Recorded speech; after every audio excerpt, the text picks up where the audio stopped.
ఆ తర్వాత వచ్చేది ఎబిస్ జోన్. ఇది 4000 మీటర్ల నుంచి 6000 మీటర్ల లోతు వరకు ఉంటుంది. ఇక్కడ డంబో ఆక్టోపస్ అనే ఇంట్రెస్టింగ్ క్రీచర్ ఉంటుంది. దీని ఫొటోస్ చూస్తే తల పక్కన చెవులున్నట్లు అనిపిస్తుంది, కానీ అవి నిజానికి దాని చేతులు. ఈ జోన్లో బ్రైన్ పూల్స్ అంటే సముద్రం అడుగున ఉండే సరస్సులుంటాయి. ఈ లేక్స్లో ఉప్పు శాతం చాలా ఎక్కువగా ఉంటుంది.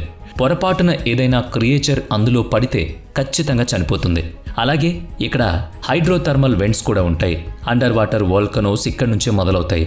ఇక్కడ నుంచి దాదాపుగా 400 డిగ్రీల టెంపరేచర్తో వేడి నీరు బయటకొస్తుంది. ఫైనల్గా లాస్ట్ జోన్ వచ్చేది ద ట్రెంచెస్. ఇది 6000 మీటర్ నుంచి 11000 మీటర్ల లోతు వరకు ఉంటుంది. ఒక మనిషి మీద 1800 ఏనుగులను పెడితే ఎంత ప్రెజర్ ఉంటుందో ఈ జోన్లో అంత ప్రెజర్ ఫీల్ అవుతుంది. ఇక్కడ స్నేయిల్ ఫిష్ లాంటి క్రియేచర్స్ ఉంటాయి. వీటికి ఎముకలు అస్సలు ఉండవు, ఎందుకంటే ఎముకలుంటే ఆ ప్రెజర్కు నుజ్జైపోతాయి. మనం ఇప్పటికీ కనుక్కోలేని వింత జీవులు ఇక్కడ ఎన్నో ఉండొచ్చు కూడా, అది మనకు తెలియదు. మన దగ్గర ఇంత హై టెక్నాలజీ ఉన్నా కూడా ఈ డీప్ సీ క్రియేచర్స్ను ఎందుకు కనిపెట్టలేకపోతున్నాం? దీనికి 3 ప్రధాన కారణాలున్నాయి. మొదటి రీజన్ హై ప్రెషర్.